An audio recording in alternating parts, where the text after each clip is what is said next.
Welcome back to Salam learning. അബീമിസ് ആണ് മക്കളെ. ഇന്നത്തെ വീഡിയോയില് നമ്മൾ നോക്കാൻ പോകുന്നത് പാർട്സ് ഓഫ് സ്പീച്ച് എന്താണെന്നുള്ളതാണ്. അപ്പൊ നമ്മൾ പണ്ട് തൊട്ടേ ഗ്രാമർ പഠിക്കുമ്പോൾ കേട്ടിട്ടുണ്ടാവും പാർട്സ് ഓഫ് സ്പീച്ച് എന്ന്. പക്ഷെ ഇത് എന്താണെന്ന് കൃത്യമായിട്ടുള്ള ധാരണ പലർക്കും ഇല്ല. അവിടെ ഇവിടെയൊക്കെ എന്തൊക്കെയും പഠിച്ചിട്ടുണ്ടാവും, പക്ഷെ എന്നാലും കൃത്യമായിട്ടുള്ളൊരു ധാരണ ഇല്ലാത്ത മക്കളായിരിക്കും. അപ്പൊ അങ്ങനെയാണെന്നുണ്ടെങ്കിൽ മിസ് എന്ത് ചെയ്തു തരാം, വളരെ സിമ്പിൾ ആയിട്ട് വിത്ത് എക്സാമ്പിൾസോട് കൂടി 8 പാർട്സ് ഓഫ് സ്പീച്ച് ഏതാണെന്നുള്ളത് ഈ ഒരൊറ്റ വീഡിയോയിൽ മിസ് ക്ലിയർ ആക്കി തരാം. സോ നിങ്ങൾ എന്ത് ചെയ്യുക, അറിയാത്ത ഫ്രണ്ട്സ് ഉണ്ടെന്നുണ്ടെങ്കിൽ അവർക്ക് ഇതാ ഈ ഒരു വീഡിയോ ഒക്കെ ഒന്ന് ഷെയർ ചെയ്ത് കൊടുക്കുക. ആൻഡ് ഈ വീഡിയോ യൂസ്ഫുൾ ആയിട്ട് തോന്നിയിട്ടുണ്ടെന്നുണ്ടെങ്കിൽ ഒന്ന് ലൈക്ക് ചെയ്യുക. ആൻഡ് ഇത് സ്കിപ്പ് ചെയ്യാതെ കാണുക എന്നുള്ളതാണ് ഇതിലെ ഏറ്റവും ഇമ്പോർട്ടന്റ് ആയിട്ടുള്ളത്. അങ്ങനെയാണെങ്കിൽ നമുക്ക് സ്റ്റാർട്ട് ചെയ്യാം അല്ലെ. പാർട്സ് ഓഫ് സ്പീച്ച് എന്ന് പറഞ്ഞാൽ പ്രധാനമായിട്ട് എത്രയാണ് 8 പാർട്സ് ഓഫ് സ്പീച്ച് ആണ് നമുക്കുള്ളത് അല്ലെ. അത് ഏതൊക്കെയാണ് എന്ന് നിങ്ങൾക്ക് അറിയണ്ടാവും. വേർഡ്സ് ഉണ്ട്, പ്രോണൗൺ ഉണ്ട്, നൗൺസ് ഉണ്ട്, interjection, adjective, conjunction, adverb, prepositions. ഇത്രയുമാണ് നമ്മുടെ 8 പാർട്സ് ഓഫ് സ്പീച്ച് എന്ന് പറയുന്നത്.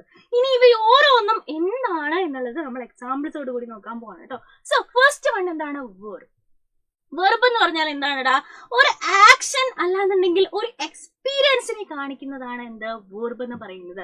എക്സാമ്പിൾ ആയിട്ട് നമ്മൾ ഇതാ റൺ, അല്ലെങ്കിൽ വോക്ക്, അല്ലെങ്കിൽ പുഷ്, ഈറ്റ് എന്നൊക്കെ പറയുന്നത് എന്താണ്, ഇതൊരു ആക്ഷൻ ആണ്, അല്ലാന്നുണ്ടെങ്കിൽ ഒരു എക്സ്പീരിയൻസ് ആണ്. സോ ഇതിനെയാണ് നമ്മൾ എന്ത് പറയുന്നത്, വെർബ് എന്ന് പറയുന്നത്. ഒരു example നോക്കിക്കും.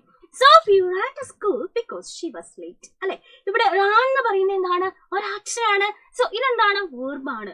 Sophie ran to school because she was late. Late ആയതുകൊണ്ട് സോഫി സ്കൂളിലേക്ക് ഓടിപ്പോയി. അതിൽ ഓടി എന്നുള്ളത് എന്താണ്, വെർബാണ് ഇവിടെ. John loves to bake cookies. ജോണിന് കുക്കീസ് ബേക്ക് ചെയ്യാൻ ഇഷ്ടമാണ്. ബേക്കിംഗ് എന്ന് പറയുന്നത് എന്താണ്, ഒരു ആക്ഷൻ ആണ് അല്ലെ. ഇതുപോലെ ഒരു ആക്ഷനെയോ എക്സ്പീരിയൻസിനെയോ നമ്മൾ എന്ത് പറയും, നമ്മളിതാ അതിനെ ഡിസ്ക്രൈബ് ചെയ്യാനാണ് വേർബ്സ് യൂസ് ചെയ്തത്. നെക്സ്റ്റ് വൺ എന്താണെന്ന് നോക്കാം, നൗൺ ആണ് അല്ലെ. നൗൺ നമുക്ക് ഓൾറെഡി അറിയാവുന്ന കാര്യമായിരിക്കും. ഒരു പേഴ്സൺ, അല്ലെങ്കിൽ ഒരു പ്ലേസ്, അല്ലെങ്കിൽ എന്തെങ്കിലും തിങ്സ് ഓർ ഐഡിയാസ്, ഇതിനെയൊക്കെ പറയാനാണ് നമ്മൾ എന്ത് യൂസ് ചെയ്യുന്നത്, നൗൺസ് യൂസ് ചെയ്യുന്നത് അല്ലെ. എക്സാമ്പിൾ ഹൗസ്, അല്ലെങ്കിൽ ടീച്ചർ, കപ്പ്, ഷോപ്പ്. ഇതൊക്കെ എന്താണ്, ഇതൊക്കെ നൗൺസിന് എക്സാമ്പിൾസ് ആണ്. ഒരു സെന്റൻസ് നമുക്ക് നോക്കാം.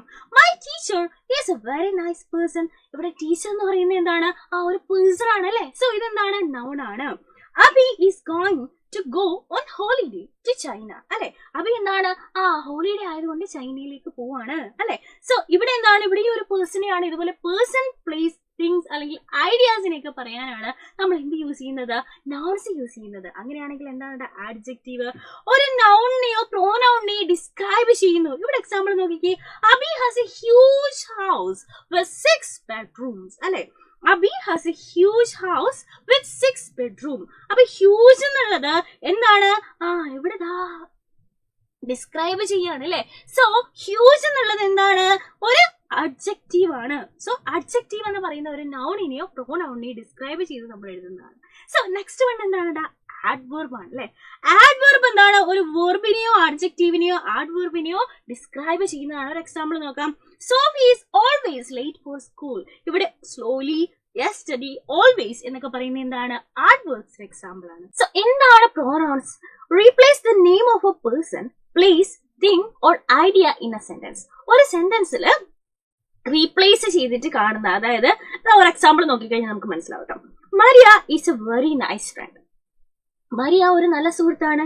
Maria always help me with my homework. എന്നെ ഹോംവർക്ക് ചെയ്യാൻ മരിയ എപ്പോഴും ഹെൽപ്പ് ചെയ്യും.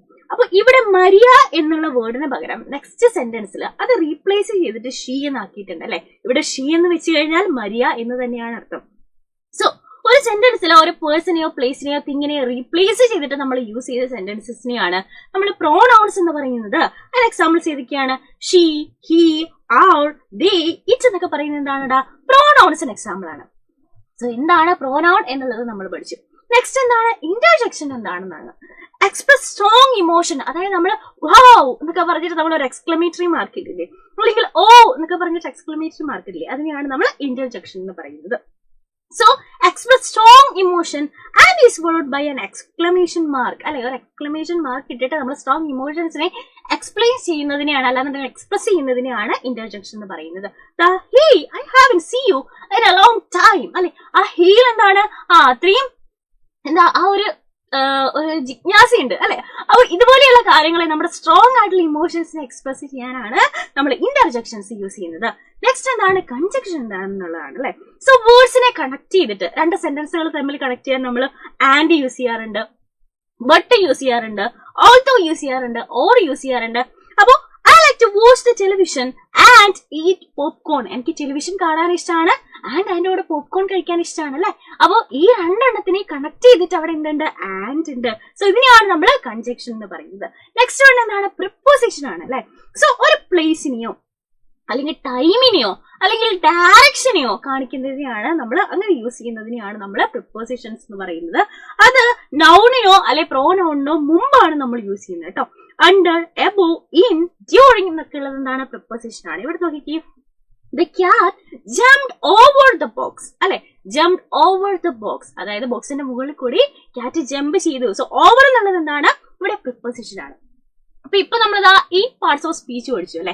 അങ്ങനെയാണെന്നുണ്ടെങ്കിൽ മിസ്റ്റർ ക്വസ്റ്റ്യൻ ചോദിക്കാം, ഒരു പാരഗ്രാഫ്, അതായത് 8 പാർട്സ് ഓഫ് സ്പീച്ചും ഇൻക്ലൂഡ് ചെയ്തിട്ടുള്ള ഒരു പാരഗ്രാഫ് റൈറ്റ് ചെയ്തിട്ട് നിങ്ങൾ എന്ത് ചെയ്യുക, താഴെ ഒരു കമന്റ് ബോക്സിൽ കമന്റ് ചെയ്യുക. അപ്പൊ ഇതുപോലെയുള്ള യൂസ്ഫുൾ വീഡിയോസ് ആയിട്ട് നമുക്ക് ഇനിയും കാണാം. അതുവരെ bye bye and take care.